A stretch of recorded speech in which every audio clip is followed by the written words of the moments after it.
این روزها حمایت از مردم سوریه و ارتش آزادی اون در واقع در کنار حمایت از اشرف به نحوی با هم پیوند خوردند. این پیوند رو میشه در صحبت‌ها و عملکرد مختلف رزمندگان و قیام آفرینان در سوریه دید و در صحبت‌های شخصیت‌های عرب هم در کشورهای دیگه مرتباً در خبرهای سیمای آزادی می‌بینیم.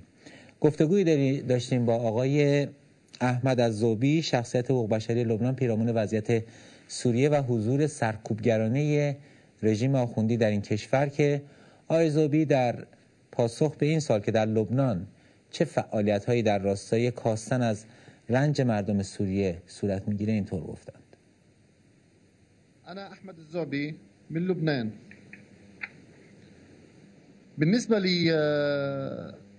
لمناصرة إخواني في سوريا وفي مخيم أشرف، من احمد الذوبی از لبنان هستم. در رابطه با حمایت از برادرانم در سوریه و اشرف میگویم که این یکی از ضرورت‌های دینی است. در احادیث بسیاری به یاری ستمدیده سفارش شده است. پیامبر صلی الله علیه و آله فرموده است کسی که در کار مسلمانان از آنان پشتیبانی نمی‌کند از آنان نیست. ما میگوییم آنها بدون دلیل به قتل میرسند و کشته میشوند. آنها فقط میگویند آزادی میخواهیم و رژیم‌های ظالم استبدادی نمیخواهیم. مردانشان به قتل میرسند و کودکانشان کشته میشوند. کسی تا به حال این کارهای شنیع و زننده را انجام نداده بود. خواسته ما اعلام جهاد مقدس در برابر این ستمکاران است، چرا که آنها حرمت انسانها را نگه نمیدارند، حرمت مساجد را نگه نمی‌دارند و حتی قرآن کریم نیز از دستشان در امان نیست. لم يحافظوا على حرمة الناس ولا حرمة المساجد وحتى القرآن الكريم لم يسلم منهم. بله، آقای ذوبی در پاسخ به این سوال که مردم سوریه چه واکنشی در قبال دخالت‌های سرکوبگران رژیم آخوندی در کشورشون دارند اینطور توضیح دادند: لأن إيران لها مطامع في المنطقة العربية وخصوصا في سوريا. لأن المد الشيعي المتطرف، رژیم ایران اهدافی را در این منطقه به خصوص در سوریه دنبال می‌کند. به همین دلیل شیعه بنیادگرا در سوریه گسترش پیدا کرده است. رژیم ایران مثل رژیم سوریه سرکوبگر است. به نظر من و به نظر بسیاری از تحلیلگران سیاسی، انقلاب سوریه تنها سرنوشت بشار اسد را رقم نمی‌زند، بلکه سرنوشت رژیم ایران و حزب الله در لبنان و مالکی را هم رقم خواهد زد، چرا که همه آنها از یک سیاست سرکوبگرانه پیروی می‌کنند و با سقوط رژیم بشار اسد همه اینها هم یکی بعد از دیگری سرنگون خواهند شد.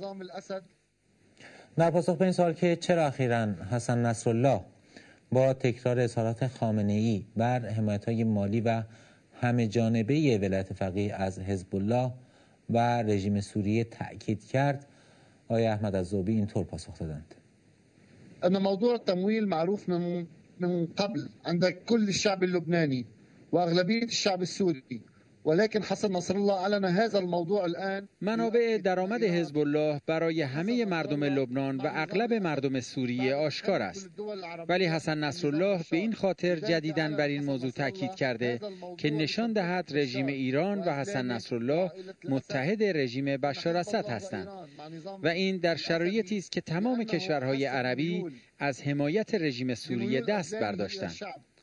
به همین دلیل حسن نصرالله بر حمایت رژیم ایران تأکید کرد تا به لباس شخصی‌های بشار اسد و عواملش و خانواده بشار اسد روحیه بدهد. رژیم ایران و حسن نصرالله با رژیم بشار اسد هستند و این جنگی علیه مردم سوریه است. نمیتوان مخفی کرد که رژیم بشار اسد یکی از رژیم‌های بزرگ سرکوبگر است و به همین دلیل تمام نظام‌های سرکوبگر و گروه‌ها و سازمان‌های تروریستی از سرنگونی رژیم اسد می‌ترسند، مانند حزب الله و ایران. آقای ذوبی در مورد پیامدهای وتوی روسیه و چین در مورد سوریه اینطور گفتند: ان روسيا والصين من خلال الفيتو الأخير ساعدت بشار وأزلامه على القتل والتدمير روسیه و چین در خلال وتوی اخیر به بشار اسد و مزدوران او در کشتار و ویرانی کمک کردند. ما با چشمان خودمان صحنه‌های کشتار در حمص مجروح را دیدیم.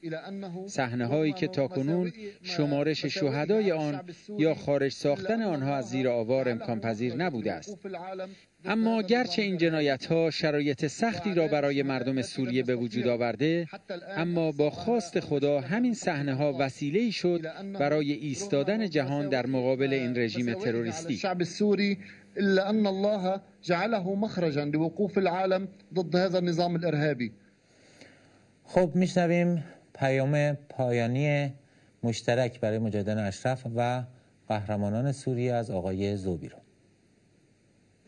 سأوجه ندائي لإخواني في أشرف وأخواني في سوريا ككل وأقول لهم روی صحبتم با برادرانم در اشرف و برادرانم در کل سوریه است.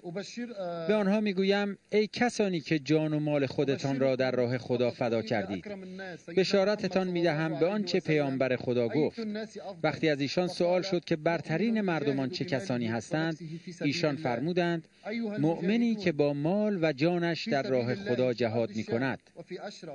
ای مجاهدان راه خدا در سرزمین شام و در اشرف، سرزمین ایمان و بینش، ای قهرمانان، ای نوادگان صحابه، ای نوادگان پیامبر صلی الله علیه و آله، شما از دینتان با زبان و قلمتان نگاهبانی کردید و این شما هستید که برای حراست از آن در برابر دیکتاتور و همه دیکتاتورها ایستادید.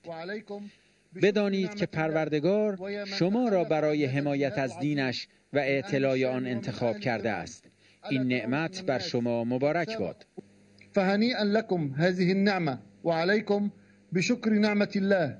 ويا من تخلف عن هذا الجهاد العظيم من أهل الشام ومن أهل إيران، ألا ترون أن الناس قد سابقوا إلى مغفرة من ربهم فما لكم تأخرتم.